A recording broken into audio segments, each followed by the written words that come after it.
Hi, Thyme here, and it's time for a monthly favorites video. Again, I can't believe how fast this year is going, blah blah blah. I'm really shortening this down now at this point in the year, but let's get going.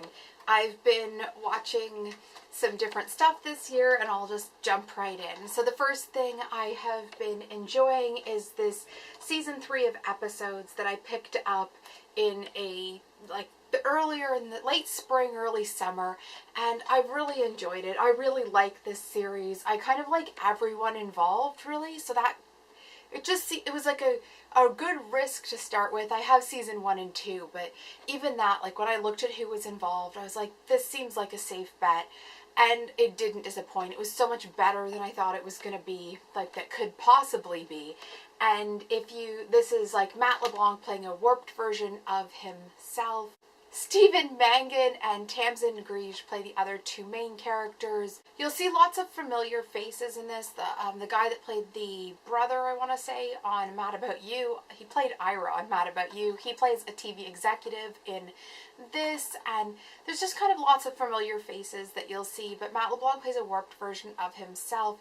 They kind of really trade on the Joey image and this idea that celebrities are not maybe as nice as they want you to think they're better people than they are. So this is a really interesting series, if you ask me. It's very much I'm not going to say it is a peek behind, but it's still made by people in the industry, and there's still that like element of illusion or whatever there, but I find it a really interesting show. It's really snappy and smartly written, and I honestly, I laugh so much, till I cry in it, and I'll laugh that much even the second time I've watched the episodes. So well worth a look if you haven't seen it. I definitely would start from the beginning though if you haven't seen it yet.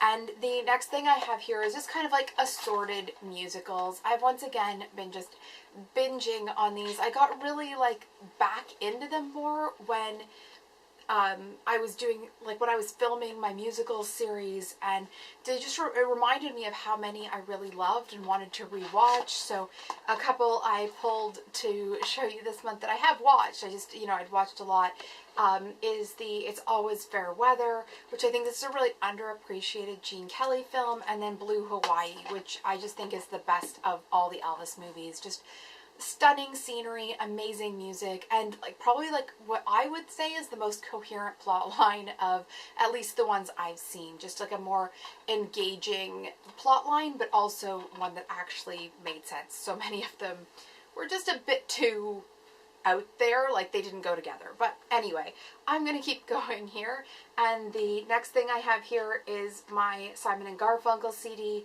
This was a new purchase. It was in the last haul video as well, and it has Mrs. Robinson and Bridge Over Troubled Water and Sound of Silence, and it was really Bridge Over Troubled Water and Sound of Silence that had made me want to go out and listen to more Simon and Garfunkel, and they certainly didn't disappoint. I really want to look at more of their that kind of broad catalog of music that they have, and also more music from this era. It's probably an era I've never really gotten heavily into. I like a lot of the music, but I definitely really went through a huge girl group phase from the 50s, and then again in the 60s girl groups, so the Shirelles and the Ronettes and all those people, and also then later of the later era, the Supremes, and I really loved that music. And I've also gone through phases of the real rockabilly music and all this stuff, but this kind of 70s music, the late 60s, that as the eras kind of were changing, I haven't really delved too deep into that. Probably a little bit of Bob Dylan is, I'd say, potentially the furthest I've really dove into the new sound.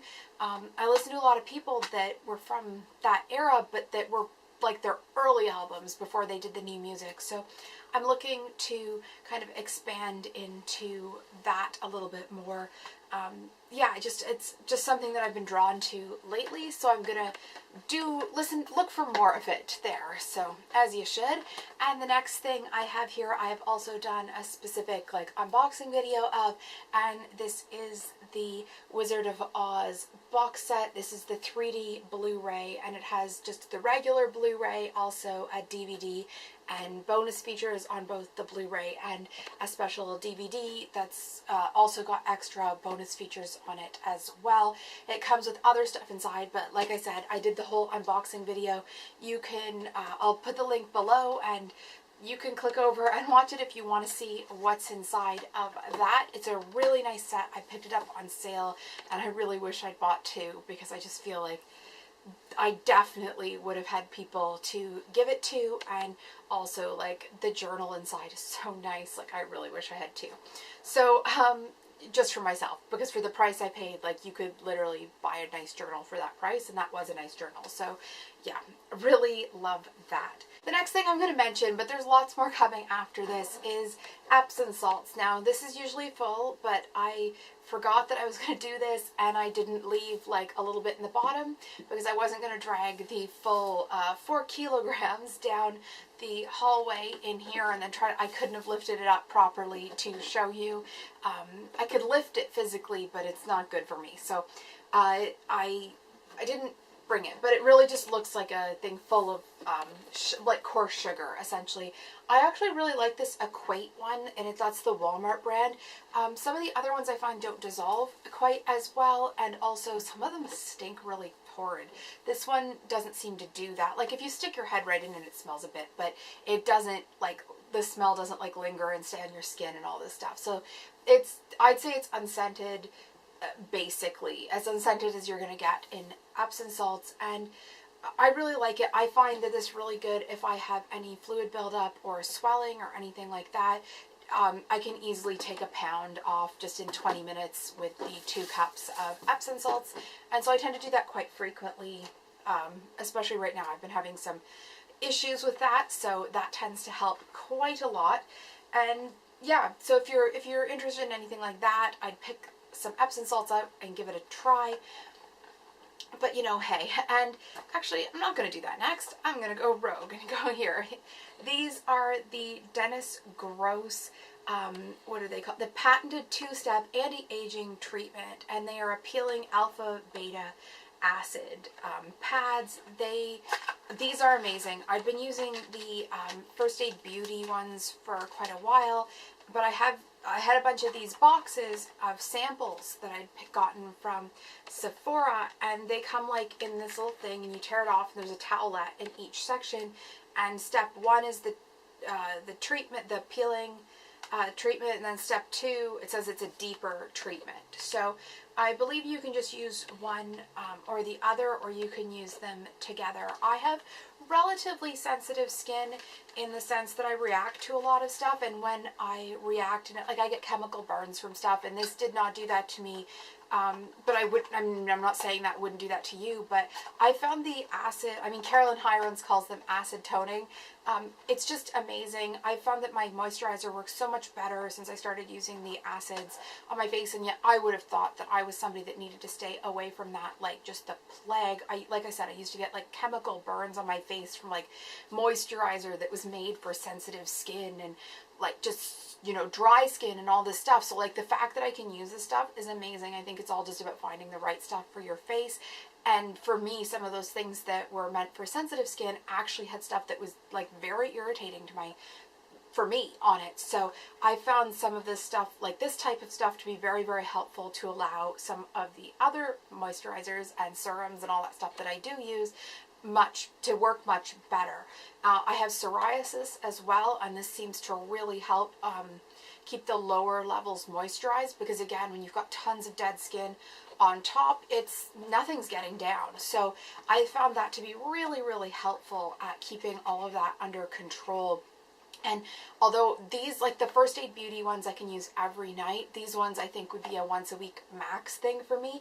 But they really are like a nice deep acid treatment, and they do leave my face looking like quite smooth and all that. But again, I wouldn't be using this. I sometimes get little sores from my autoimmune condition, and I definitely wouldn't be using these when I have that at all. Like I wouldn't be going near my face with that. But yet with the First Aid Beauty ones, I will go and just not go in the area of those. I'll go all the way around. So it's just a preference thing. These are definitely a lot stronger, but as far as like if you have really great skin otherwise, like these I think for the cost will give you more bang for your buck. If I only could afford kind of like a limited amount, which I do. I mean, I couldn't afford to use these like every day. I couldn't afford to use these 3 times a week if I was buying them and not having samples. But if you're kind of like cash strapped, I might in the future just get these and plan on using them once every week or 10 days instead of the other ones, you know, once a day potentially. So anyway, that's enough of that, but certainly look into them and talk to your, you know, Sephora representatives or your first aiders. No, your, you know, cosmetician at wherever you go, because the acid stuff is just amazing. And the next thing I have here is Glad Press and Seal. Now, I know this seems like a ridiculous thing to be putting in a favorites, but I'd never seen this before, and it was actually because of Pinterest that I found this, and it was the fact that they had said that like you could turn a cup upside down and stuff wouldn't spill, and I'm like, this is amazing. I am stuck in bed a lot of the time, and sometimes I can't even sit up to drink properly, so this just seems like an ingenious, life-saving type of idea to make sure that I don't get, you know, a bed full of soup or whatever it may be. So, and this stuff is just amazing. I can't believe I got all the way like this far in life without knowing about it. But if you don't know about this, it's amazing. I'm sure most of you do, because apparently I just somehow had missed this. But it is amazing. I also think it would be really good if you're a parent and you have a kid like that doesn't really need a tippy cup as such anymore, but they're going to be drinking, you know, in the car or something, and you can put it in and then just stick a straw through the lid. Like it would possibly prevent extra spills that way.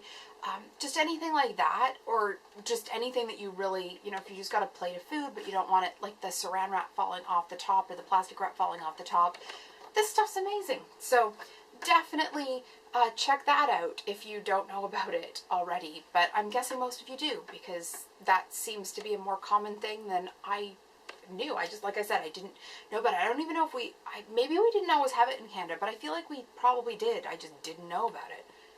And I think I'm going to leave it there for today. Please let me know what your favorites have been this month. I would love to hear about them. I'd also love to hear if you've been loving any of the same things as me, or if you have any recommendations for me. Please let me know below. Please subscribe if you haven't already. I'd love to hear from you and chat with you and just, you know, generally interact. So I put out a new video every Wednesday, and often on the weekends a new one goes up as well. I mostly talk about TV and movies, but there is a bit of life stuff, a bit of crafting stuff. Please subscribe if you haven't already, and also you can follow me on Twitter and Instagram if you don't already. On Instagram I do post a lot more of like art and craft type stuff. I'm still not quite gotten into the full swing of Instagram, but I'm getting there and I do post, so I'd love for you to check those stuff out there and let me know what you think as well.